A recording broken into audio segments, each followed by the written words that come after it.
마태복음 6장입니다. 마태복음 6장 9절로 15절까지 말씀.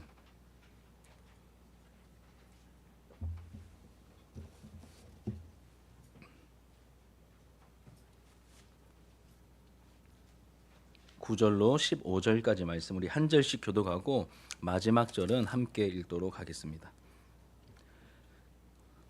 그러므로 너희는 이렇게 기도하라. 하늘에 계신 우리 아버지여, 이름이 거룩히 여김을 받으시오며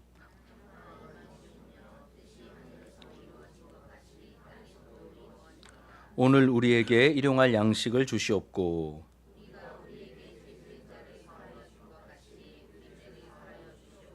우리를 시험에 들게 하지 마시옵고 다만 악에서 구하시옵소서. 나라와 권세와 영광이 아버지께 영원히 있사옵나이다. 아멘.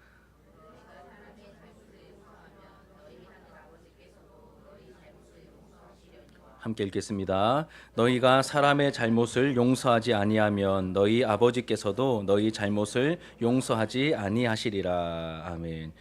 오늘 본문의 말씀을 가지고 우리의 죄를 용서해 주옵소서라는 제목으로 하나님 말씀 증거하도록 하겠습니다.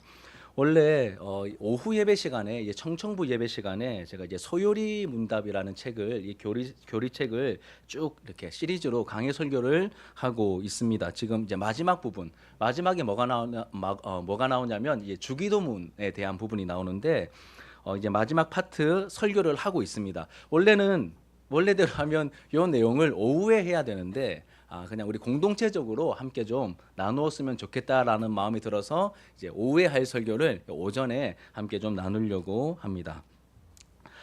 이게 다섯 번째 여러분 이 주기도문의 간구 내용 중에 오늘 내용은 다섯 번째입니다. 다섯 번째.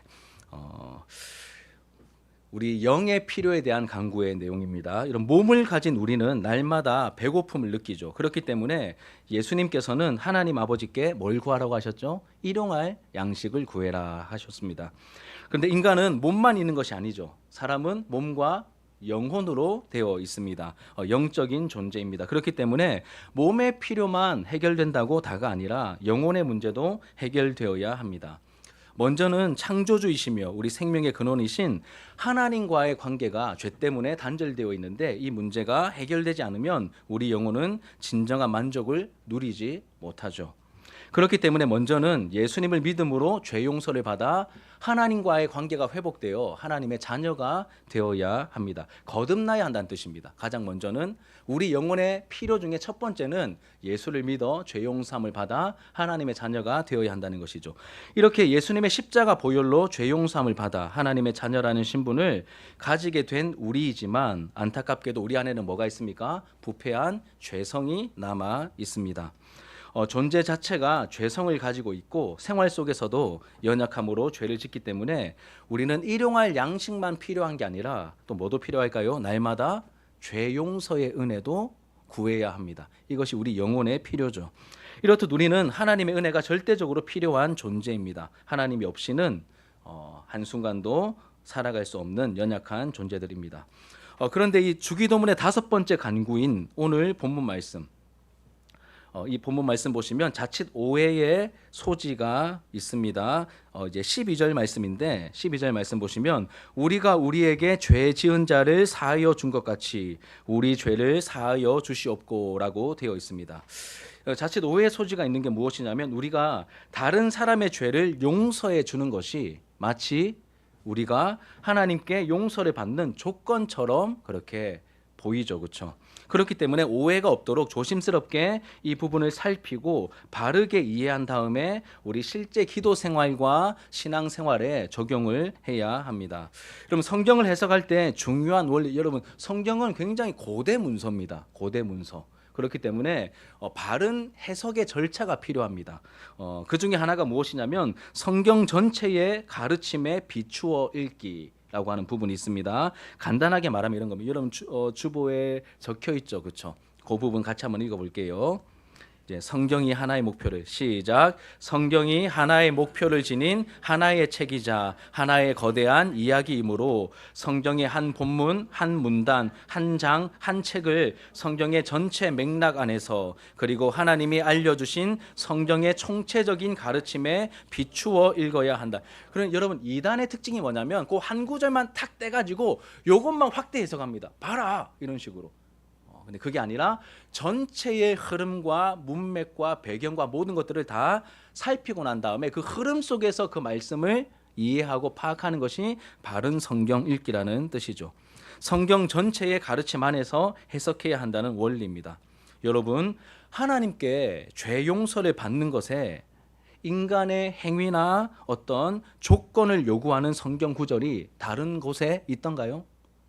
우리의 죄 용서를 위해서 너희들 이거 해야 죄 용서 받을 수 있어. 아니면 너희들 뭐 저걸 바쳐야 죄 용서 받을 수 있어. 이런 구절 보신 적 있으십니까? 없죠. 전혀 없습니다. 전혀 없습니다. 죄 용서와 관련된 성경 전체 가르침은 무엇이죠? 우리의 어떤 공로로 죄 용서를 받는 게 아니다라고 말씀하십니다. 조건을 요구하지 않으십니다. 우리 죄 용서와 구원은 오직 하나님의 크신 자비와 은혜로 말미암아 얻게 된다라고 말하고 있습니다.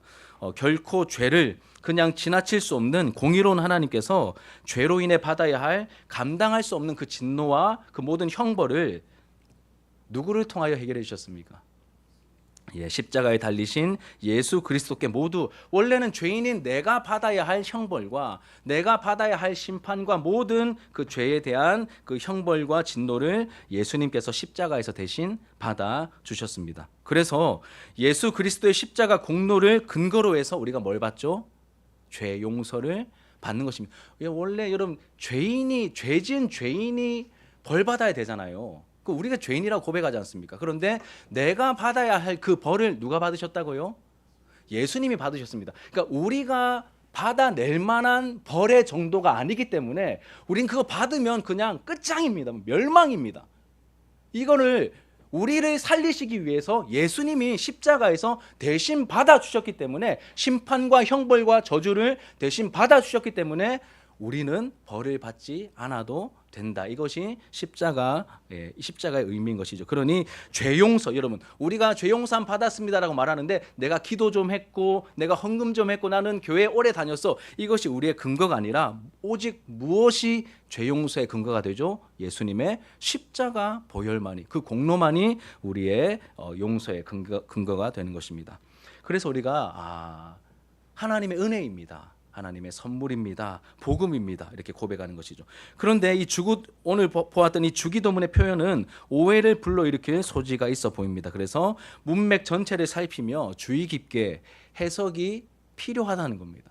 제가 이렇게 어렵게 접근하는 이유는 오해하지 않도록 이참에 이 말씀을 꼼꼼히 따지면서 한번 잘 살펴보면서 여러분들에게 바른 이 죄 용서에 대한 그리고 또 우리가 용서해야 될 대상들에 대한 그러한 실천을 어떻게 해나가야 될지 살펴보도록 하겠습니다. 우리가 먼저 알아야 될 것은 여러분 주기도문은 불신자에게 가르쳐 주신 기도가 아니라 누구에게 가르쳐 주셨습니까?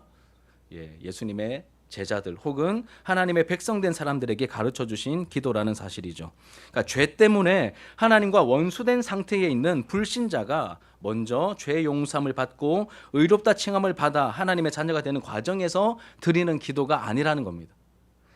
하나님 자녀가 되는 과정에서 필요한 기도가 아니라는 겁니다. 이미 우리의 평화이신 예수 그리스도를 믿음으로 말미암아 하나님과의 관계가 회복된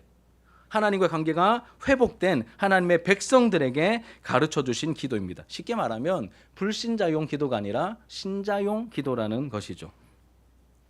하나님과 이렇게 부모와 자녀와의 이 관계를 맺은 사람이 자신의 연약함으로 인해 죄를 짓게 되었을 때, 여러분 하나님과 관계를 맺었습니다. 은혜로 관계가 맺어졌어요. 자, 그런데 우리가 죄를 짓습니까? 안 짓습니까?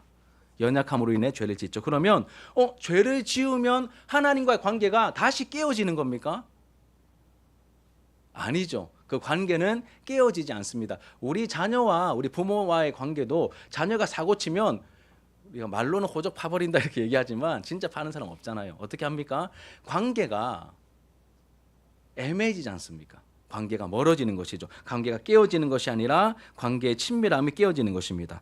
그러니까 하나님을 아버지로 부르는데 아버지임에도 불구하고 내가 죄를 지으면 그 죄의 영향력으로 말미암아 하나님이 친밀한 아버지가 아니라 마치 옆집 아저씨 같은 하나님으로 내가 느끼게 된다는 것이죠. 이런 실제적인 관계의 문제를 해결하기 위해서 우리에게 가르쳐 주신 기도가 오늘 주기도문의 말씀 중에 이 5번째 간구의 내용입니다. 자, 여기까지 나름 잘 따라오고 계십니다. 잘 따라오셨다면 또 한 가지 우리가 살펴야 될 내용, 다른 사람과의 관계가 하나님과의 관계에 영향을 미친다는 사실도 기억하셔야 됩니다. 다른 사람과의 관계가 하나님과의 관계에 영향을 미칩니다. 그러니까 내가 처음 구원을 받는 문제는 내가 어떻게 행동했느냐 하는 것이 문제가 되지 않습니다. 처음에 구원을 받을 때는 우리가 어떤 상태에 있든 어떤 죄를 지었든 어떤 사람이든 상관없이 하나님께서 은혜로 구원을 하십니다. 그런데 하나님의 자녀가 된 이후에 하나님과 교제를 누리는 부분에 있어서는 다른 사람과의 관계가 하나님과의 관계를 누리는데 영향을 미치게 됩니다. 우리 마태복음 5장 23절과 24절 같이 한번 읽겠습니다. 시작. 그러므로 예물을 제단에 드리려다가 거기서 내 형제에게 원망 들을 만한 일이 있는 것이 생각나거든 제물을 예단 앞에 두고 먼저 가서 형제와 화목하고 그 후에 와서 예물을 드리라. 예물을 드린다 무슨 표현일까요? 예배를 드린단 말입니다. 예배를 드리려다가 네 형제에게 원망 들을 만한 일이 생각나거든. 이웃들에게 혹은 가족들에게, 하늘 가족들에게 원망 들을 만한 일이 있는 것이 생각나거든. 예배 드리러 오기 전에 뭐 하라고 합니까? 형제와의 관계를 먼저 해결하고 와서 하나님께 예물을 드리라, 예배를 드리라고 말합니다. 이 뭘 말하는 걸까요? 왜 이렇게 예수님이 말씀하신 걸까요? 그 관계가 우리 예배 시간에 나와서 지금 우리가 누구를 상대하고 있습니까? 살아계신 하나님을 상대하고 있는데 하나님을 만나고 하나님을 예배하는 일에 뭐가 영향을 미치죠? 사람과의 관계가 영향을 미치기 때문에 이걸 잘 해결하고 와서 하나님께 예배를 드려야 한다. 예수님이 이렇게 가르쳐 주신 것이죠. 그럼 이런 흐름을 염두에 둔 이후에 우리 마태복음 6장 14절과 15절 우리 주기도문 이후에 바로 이어지는 이 구절입니다. 여러분 신앙생활할 때 관계가 너무 중요하거든요.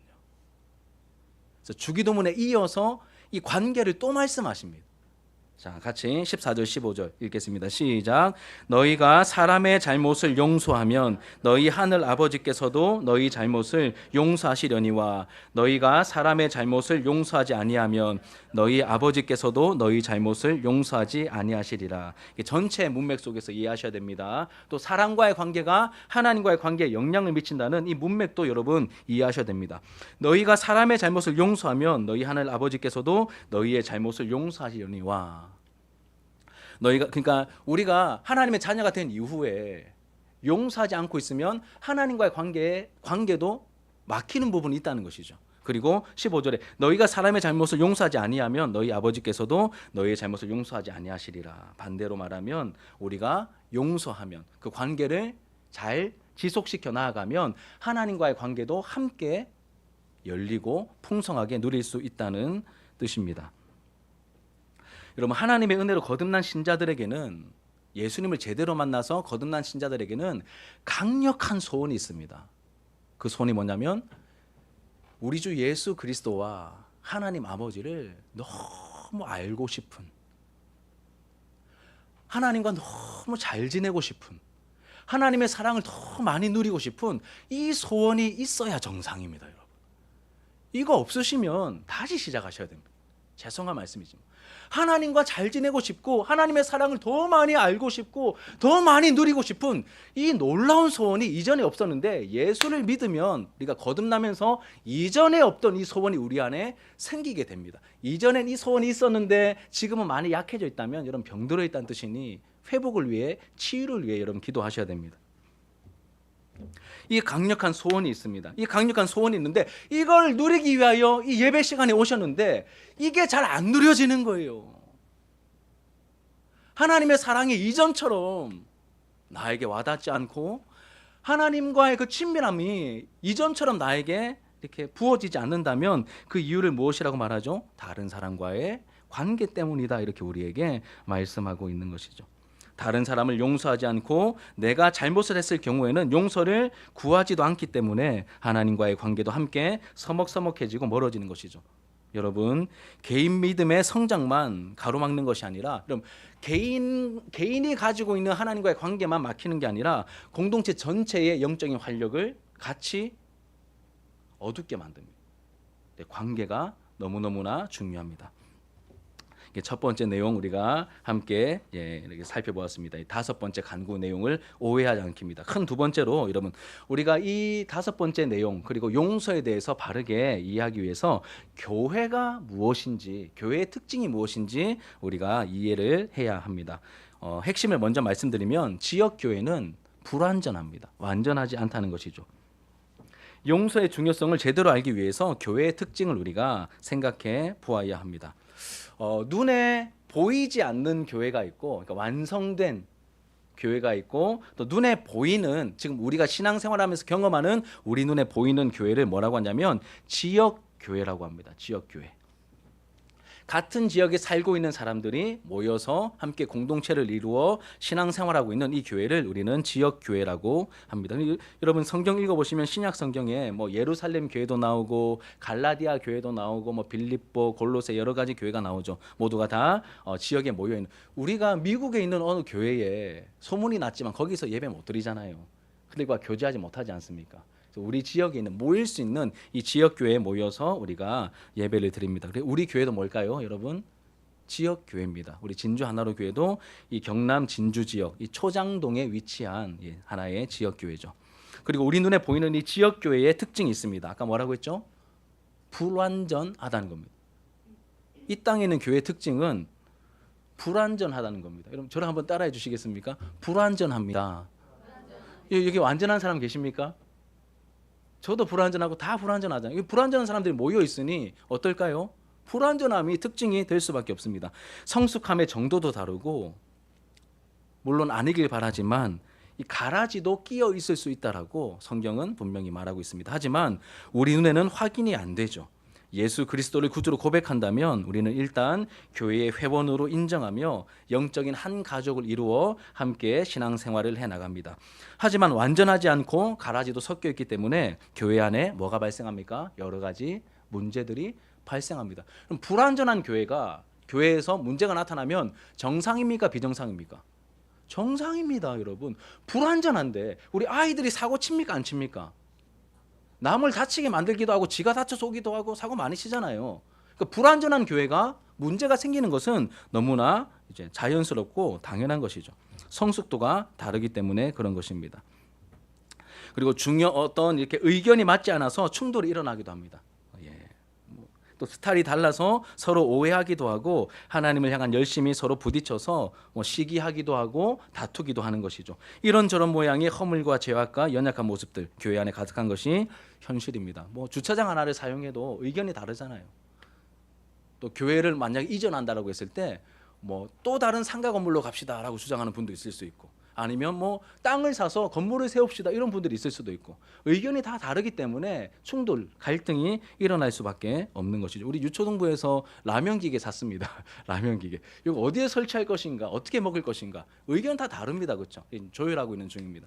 이게 사소한 것부터 큰 문제에 이르기까지 갈등이 일어나는 것, 정상이라는 것입니다.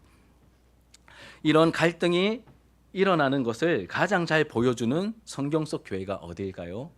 우리가 다루고 있는 고린도 교회죠. 고린도 교회입니다.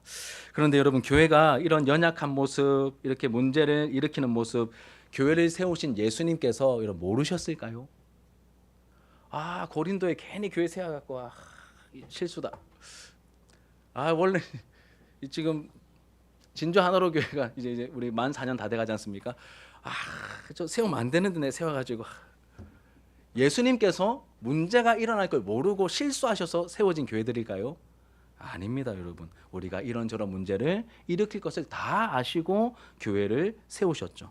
그리고 세워진 교회를 보시고 후회하지 않으십니다. 그럴 리가 없습니다.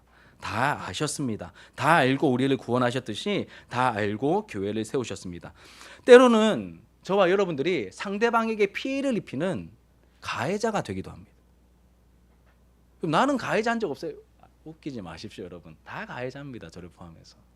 그리고 때로는 뭐 그냥 무방비로 훅 그냥 말 한마디에 당하기도 하고 막 그 상황에 당하기도 하고 이렇게 막 피해를 입는, 아무도 모르는데 혼자 피해 입고 끙끙 앓고 있는 피해자가 되기도 합니다. 다 가해자고 다 피해자이기도 합니다.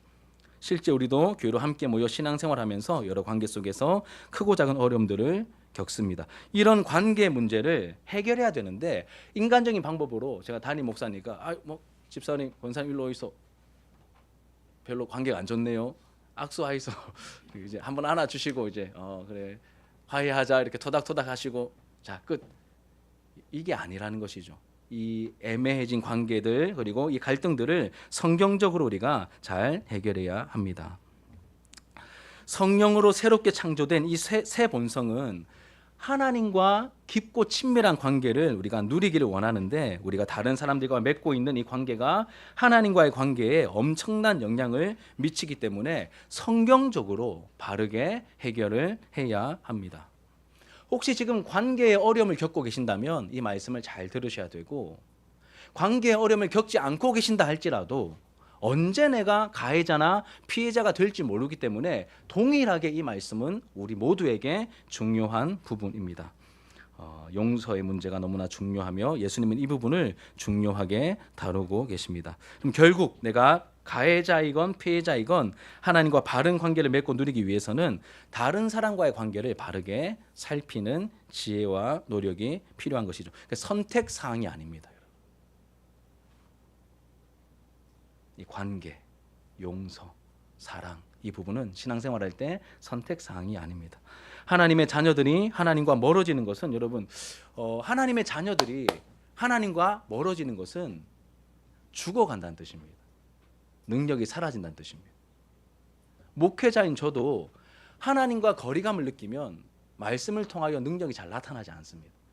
그런데 하나님과 친밀함을 맛보고 있을 때는 별 하는 것도 없는데 하나님께서 은혜 도구로 사용하시는 경우들이 있죠. 뭐 마찬가지입니다.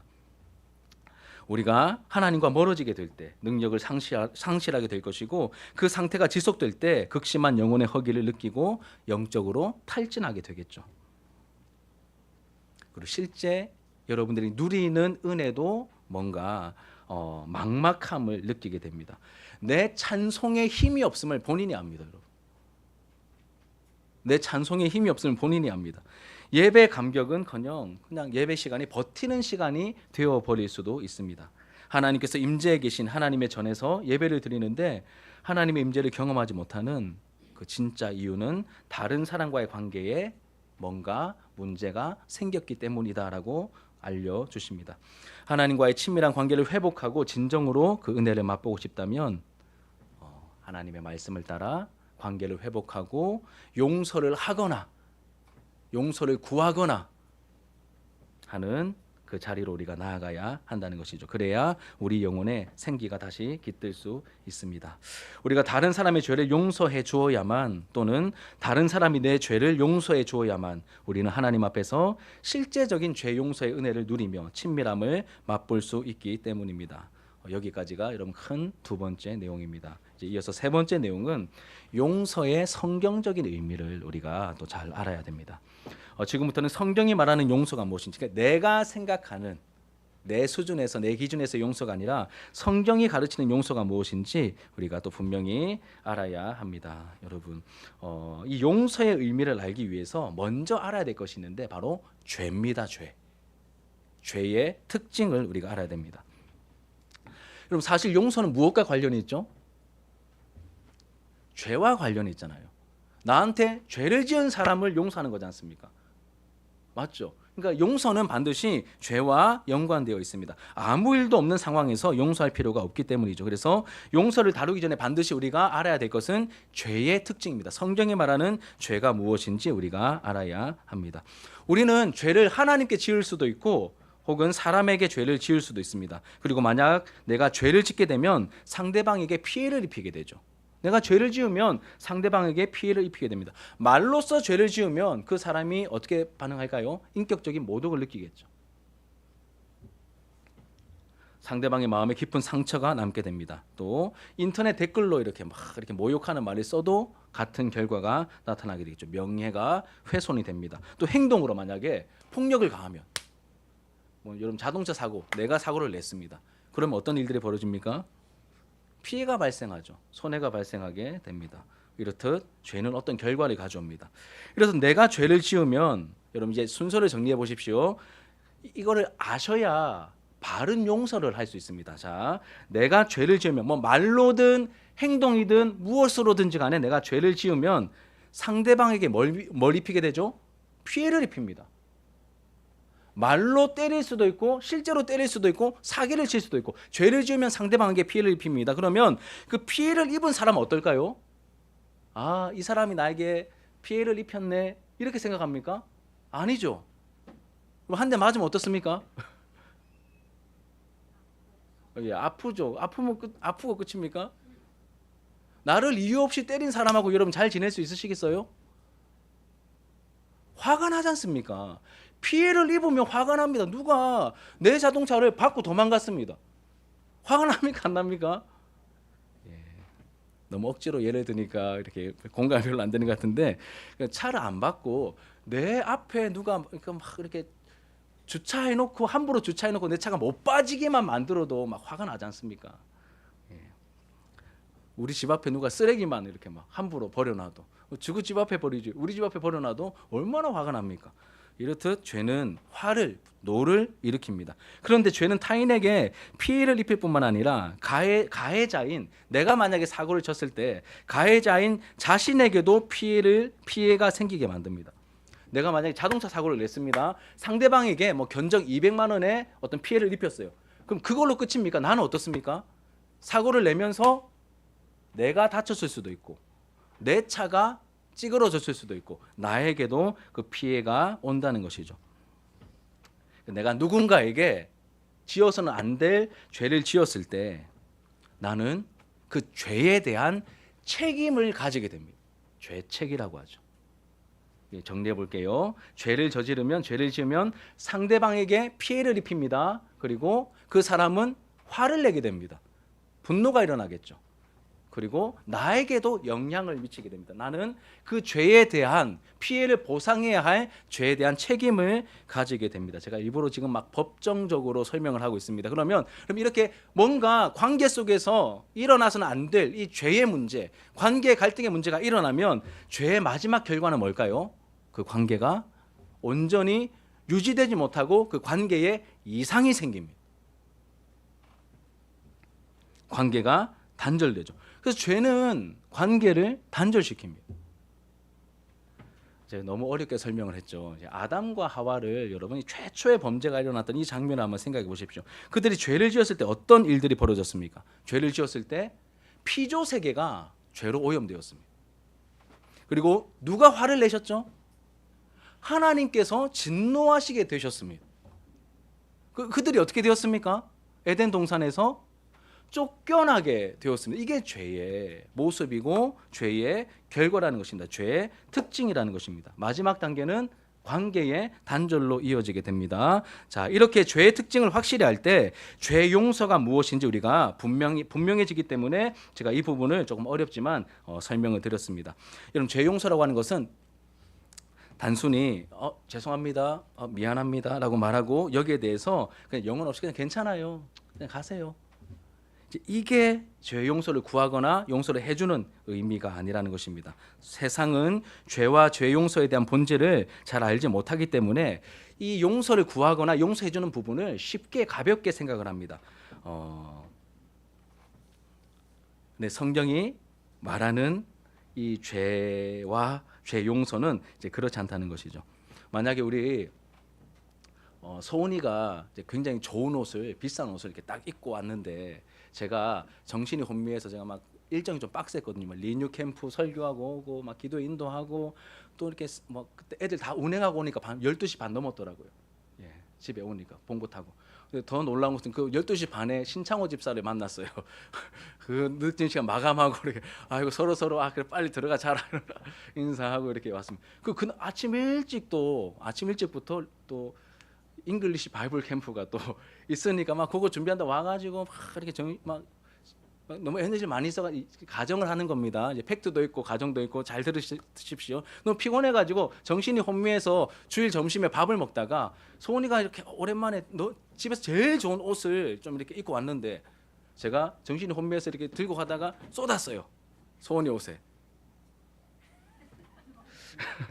예, 그러면 여러분 어떻게 해야 될까요? 제가 소은아, 목사님 너무 피곤해서 그럴 수도 있지 뭐. 네가 좀 이해해라. 이렇게 하면 됩니까? 완전 그럼 소은이 상처받고 교회 떠나겠죠. 그게 아니라는 거예요. 진짜 내가 잘못했으니까 소은이한테 야, 소은아 정말 내가 할 말이 없다. 내가 좀 피곤하긴 했지만 너무너무 미안하다. 소은아 미안해. 너무너무 미안해. 계속 미안해. 이렇게 하고 미안하다고만 말하고 끝내야 됩니까? 어디까지 가야 되죠? 세탁비 줘야죠. 세탁비 줘야 돼.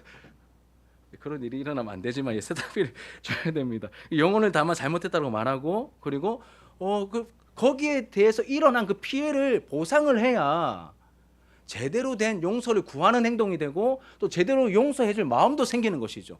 그래야 이 관계도 회복될 수 있는 것입니다. 또 우리가 피해자일 경우를 한번 가정해 볼게요. 자, 상대방이 나에게 이제 피해를 입혔는데 용서를 구해 왔습니다. 여기에 대해서 그냥 괜찮아요, 뭐 짜증 내면서 그냥 괜찮아요 하고 했는데 나중에 집에 돌아 생각해 보니까 예 어르신 대답해 주셨는데 나중에 집에 가서 보니까 막 이 피해가 심각한 거예요. 생각보다 빨면 질 줄 알았는데 막 얼룩져가지고 안 빠지는 거예요.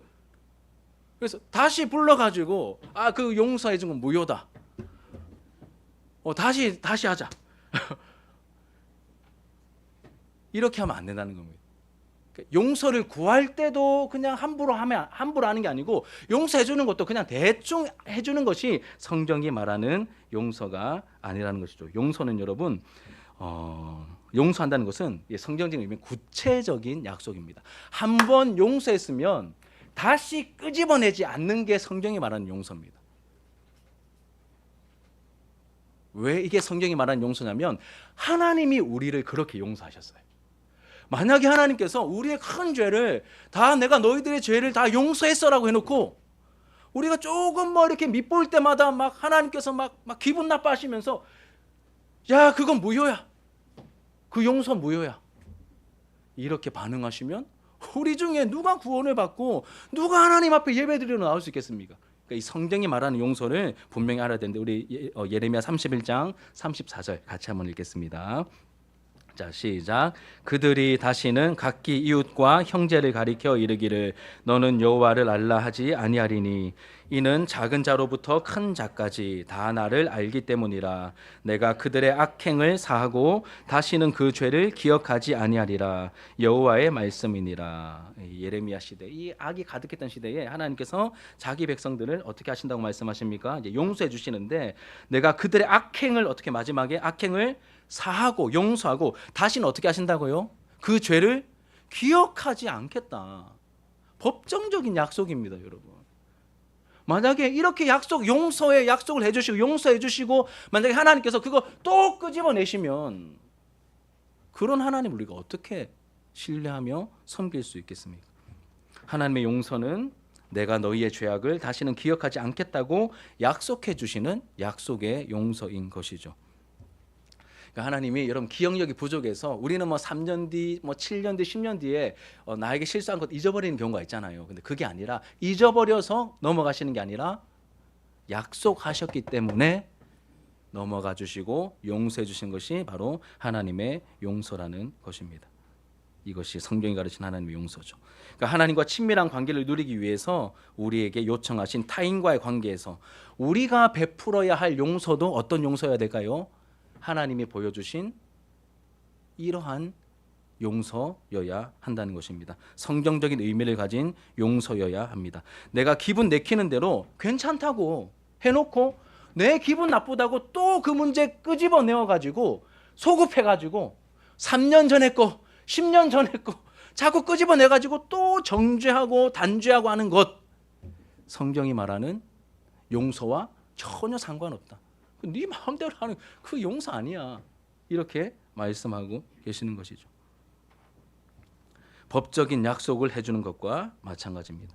몰라서가 아닙니다. 또 실수할 수 있습니다. 내가 용서했는데 또 실수할 수 있습니다. 다 알고 있지만 하나님께 죄 용서의 은혜를 받은 자로서 받은 은혜가 너무 크고 나에게 계속 70번에 7번까지라도 용서해 주라고 말씀하신 그 주님의 부탁과 주님의 명령이 내 안에 살아있으니 또 용서해 주는 것, 이것이 성경이 가르치는 진정한 용서라는 것입니다. 용서를 이렇게 여러분 법적으로 접근해야 되는 이유가 있습니다. 왜냐하면 아까 말씀드렸듯이 죄의 결정적인 결과가 뭐였죠? 기억나세요? 죄의 마지막 결과가 무엇이었습니까? 피해를 입히고 다 과정 중 마지막에는 관계가 단절되는 거잖아요. 이게 죄의 결과입니다. 그러면 이 죄를 용서받거나 용서해 줍니다. 그러면 이 죄 용서에 여러분 이 죄의 마지막 결과가 관계 단절이었어요. 그러면 거꾸로 올라가면 용서의 마지막 결과는 뭐로 나타나야 될까요? 죄 용서의 결과는 관계의 회복으로 나타나셔야 됩니다. 정말 용서했다면 그 관계가 회복되어야 됩니다. 이게 성경이 가르치는 너무나 힘들지만 너무나 어려워 보이지만 이것이 성경이 가르치는 용서의 의미이고 우리에게 요청하시고 우리에게 명령하시고 부탁하시는 용서입니다. 용서의 목적은 여러분 손해보상이 아니라 관계의 회복입니다. 만약에 하나님께서 우리의 죄를 용서해 주신다고 해놓고 우리와 관계를 야, 나 너 죄 용서해 줬어. 네가 알아서 잘 살아 이제. 이러면 여러분 얼마나 그렇습니까? 용서 받은 거 맞나? 일단 벌은 안 받는데 나 용서 받은 거 맞나? 이렇게 쉽겠죠. 그런데 하나님께서 우리의 선지서에 나오는 글들을 보면 하나님 앞에서 그 죄악을 깨닫고 회개하여 돌이키라고 말씀하시잖아요. 너희가 돌이키면 내가 죄 용서해 줄게 라고 해놓고 그 다음에 늘 이어지는 결과가 뭡니까? 하나님과의 관계가 놀랍게 회복될 것이다. 하나님이 사해 주시면, 하나님이 용서해 주시면 그냥 형벌만 지나가는 게 아니라 하나님과의 관계가 이전보다 오히려 더 영광스럽게 그 친밀함이 회복될 것이야. 이것이 선지서의 성경 전체의 한결같은 메시지이지 않습니까? 이걸 잘 선지서들마다 다 그런데 호세아서 2장 21절부터 23절 같이 한번 읽어보겠습니다. 자, 시작. 여호와께서 이르시되 그날에 내가 응답하리라. 내가 나를 위하여 그를 이 땅에 심고 긍휼히 여김을 받지 못하였던 자를 긍휼히 여기며 내 백성 아니었던 자에게 향하여 이르기를 너는 내 백성이라 하리니 그들은 이르기를 주는 내 하나님이시라 하리라 하신지라. 제가 예전에 동북에 섬길 때 중고등부 사역할 때 이 호세아서를 쭉 강의한 적이 있거든요. 얼마나 북이스라엘이 하나님의 백성들 사고를 많이 칩니까? 우상 숭배하고 그들의 죄가 하나님께 돌아가지 못하게 막고 있었는데 하나님의 사랑과 하나님의 열심이 이들을 포기치 않고 이들을 결국 참아내시고 건져내시니 관계가 회복됩니다. 관계가 회복되어서 하나님께서 뭐라고 말씀하십니까? 너무 화가 나시니까 이런 죄는 진노를 일으킵니다. 하나님 화가 나세요. 내 백성 아니야. 원래는 암미 백성인데 로암미 내 백성 아니야 라고 했다가 나중에는 용서해 주시고 이들을 받아주심으로 관계가 회복되어서 뭐라고 하십니까? 다시 암미야 내 백성이야. 로루하마 긍휼을 못 받는 자들이 아니라 루하마 내 긍휼을 받는 자들이야. 관계가 놀랍게 회복되면서 나중에 이 백성들도 용기를 얻어 뭐라고 고백합니까? 주는 내 하나님이시라 하리라. 하나님의 용서를 제대로 받으면 우리 안에 우리 영이 살아나 하나님께 하나님 내 아버지십니다. 내 하나님이십니다. 나의 구원자이십니다. 나를 긍휼히 여기시는 살아계신 하나님이십니다. 우리가 이렇게 고백할 수 있도록 만들어지는 것이 바로 하나님의 용서라는 것이죠. 그리고 이 용서를 받은 자로서 문제가 생길 때 문제가 있는 거 정상. 하지만 방치하거나 인간적으로 해결하지 말고 하나님의 용서의 방법을 따라 우리도 그렇게 관계를 맺어가고 용서를 구하기도 하고 누가 나에게 용서를 구해올 때 용서해주기도 할 때 이 공동체에 애매하게 쌓여가는 어떤 갈등과 죄의 어색함들이 점점 사라지게 될 것이고 하나님의 평강과 하나님과의 친밀함이 다시 회복되게 된다는 것이 오늘 말씀의 핵심적인 요약입니다. 근데 쉽지 않습니다, 여러분. 제가 리뉴 캠프 가서 우리 서로 사랑하자는 주제로 이제 설교했는데 자존심을 1cm도 꺾지 않으면서 무슨 사랑이냐고 제가 아이들한테 이렇게 얘기했습니다. 사실 제가 저에게 했던 말인데 얘들아 기억나? 자존심을 1cm도 못 낮추면서 무슨 말과 혀로만 사랑하는 거 말고 행함과 진실함으로 사랑하기 위해서는 우리 자신을 낮춰야 되는데 나 자신은 내 입지를 위치를 그대로 놔둬놓고 자꾸 이 사람이 나에게 뭔가를 해주기만 바라는 이 마음 가지고 여러분 화해와 용서가 일어나지 않습니다. 나를 낮추어서 또 하나님의 사랑과 용서는 우리가 먼저 하나님을 사랑한 게 아니라 하나님이 먼저 하셨지 않습니까? 은혜 받은 사람이 먼저 나아가 용서를 구하고 하는 것 여러분 우리의 본성을 거스르기 때문에 쉽지 않습니다. 그래서 기도하며 성령의 도우심을 구하는 것이죠.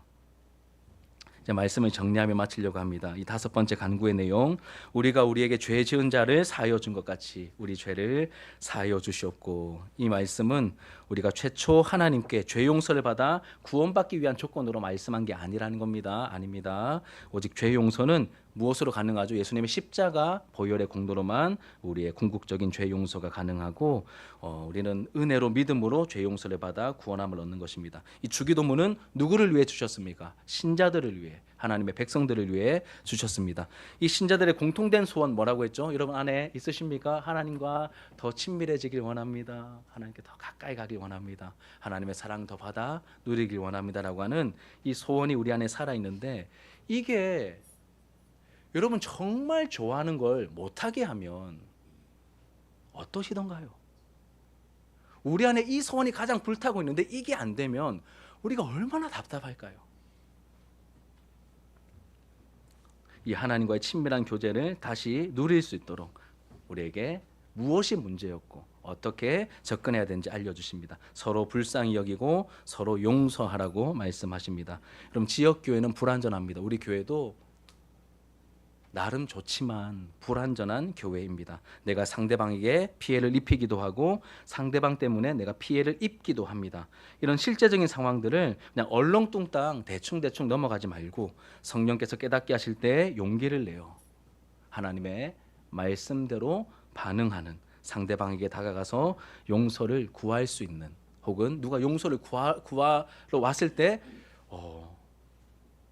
예수님을 생각하며 하나님의 말씀을 기억하며 용서해 줄 수 있는, 용서를 구하거나 용서해 줄 수 있는 저와 여러분들의 모습이 되기를 축복합니다. 여러분, 용서하지 못하는 것은 은혜의 증거가 내 안에 없거나 굉장히 희박해졌다는 증거입니다. 이 부분 제가 또 다음에 이렇게 기회가 닿을 때 이 부분은 또 말씀드리도록 하겠습니다. 우리의 용서는 내가 살기 위한 용서가 아닙니다. 하나님께서 용서하라 하셨고 그 상대방을 살리기 위한 용서여야 됩니다. 그러면 우리도 살게 될 것입니다. 자기 죄를, 오늘 말씀을 통하여 자기 죄와 허물을 깨달은 분들은 하나님 앞에서 회개하며 죄 용서를 구하시기 바랍니다. 또 이웃과 동료들을 함부로 대하는 행동이 있었다면 여러분 용서를 구하셔야 됩니다. 구하셔야 됩니다. 또 가족과 하늘 가족을 함부로 대한 행동에도 이제 찾아가 용서를 구하셔야 됩니다.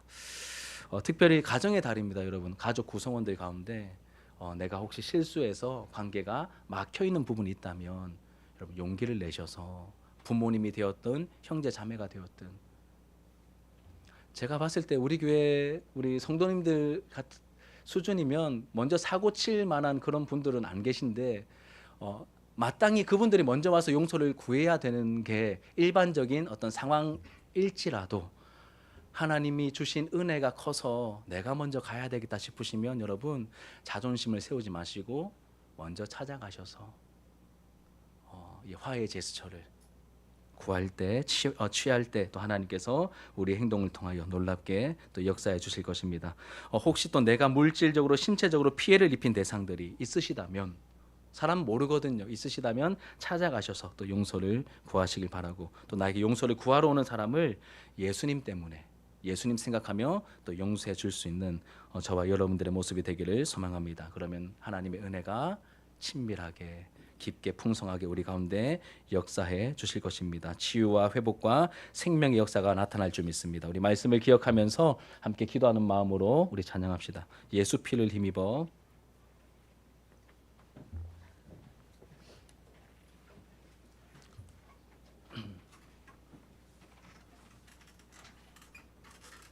함께 찬양하겠습니다.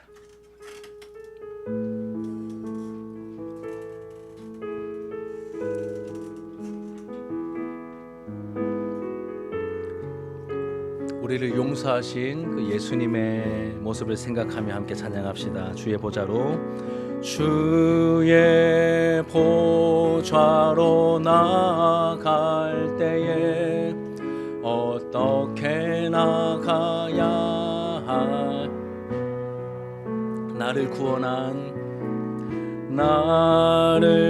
구원한 주의 신 그것을 믿으며 가네.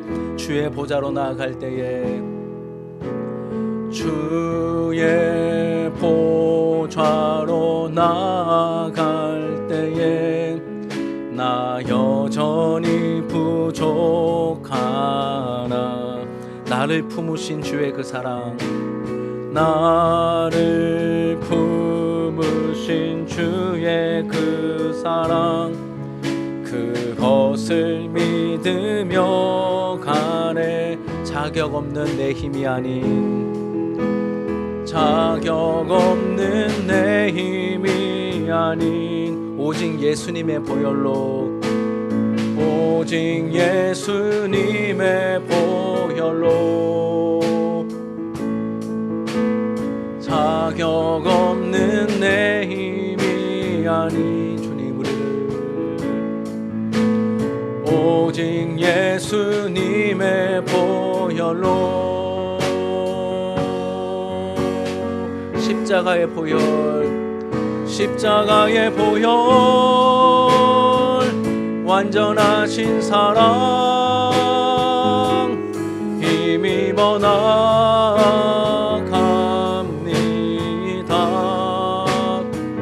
십자가의 보혈 완전하신 사랑 힘입어 예배하. 처음부터 찬양합시다. 주의 보좌로 나아갈 때에 주의 보좌로 나아갈 때 어떻게 나가야 할까. 나를 구원한 주의 십자가, 나를 구원한 주의 십자가, 그것을 믿으며 가네. 주의 보좌로 나아갈 때에 주의 보좌로 나아갈 때에 나 여전히 부족하나. 나를 품으신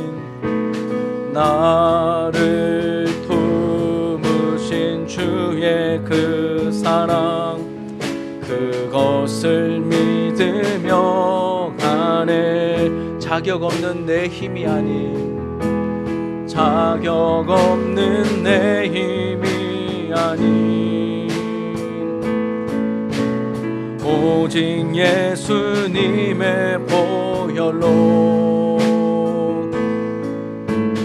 자격 없는 내 힘이 아닌 오직 예수님의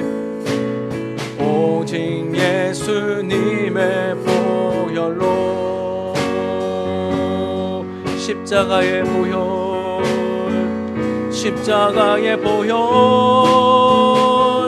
완전하신 사랑 힘입어 나갑니다.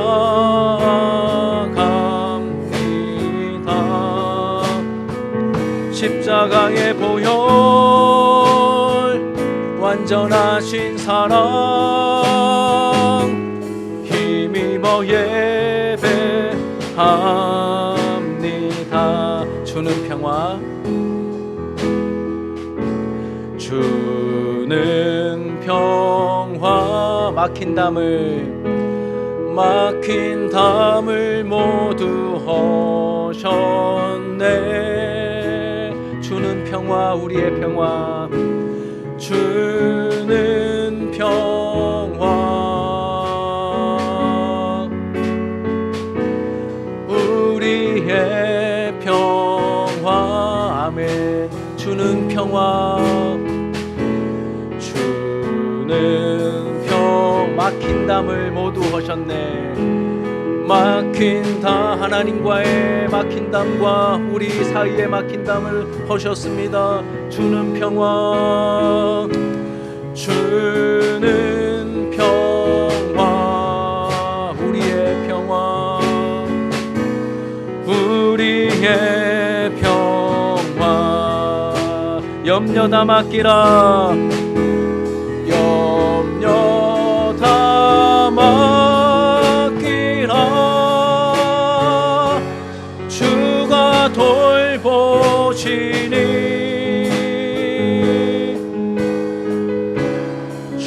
주는 평화, 우리의 평화. 염려 다 맡기라, 염려 다 맡기라. 주가 돌보시니 주는 평화,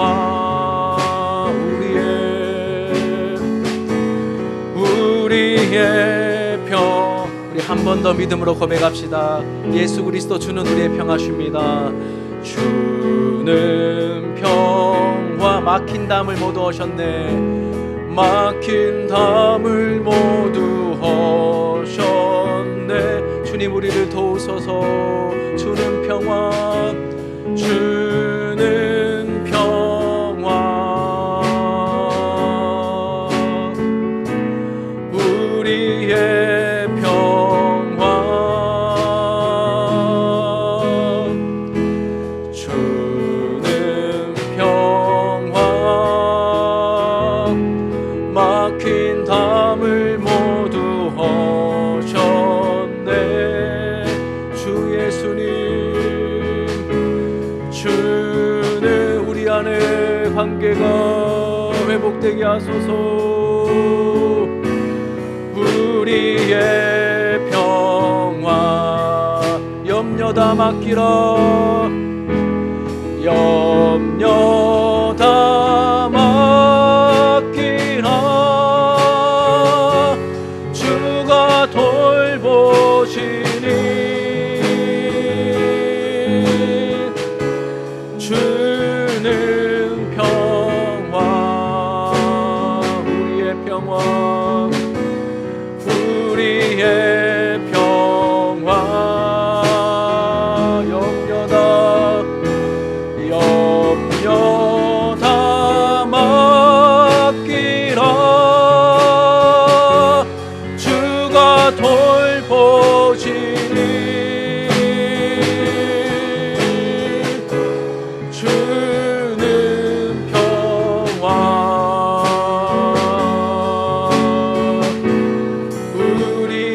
우리 한 번 더 염려 다 맡기라.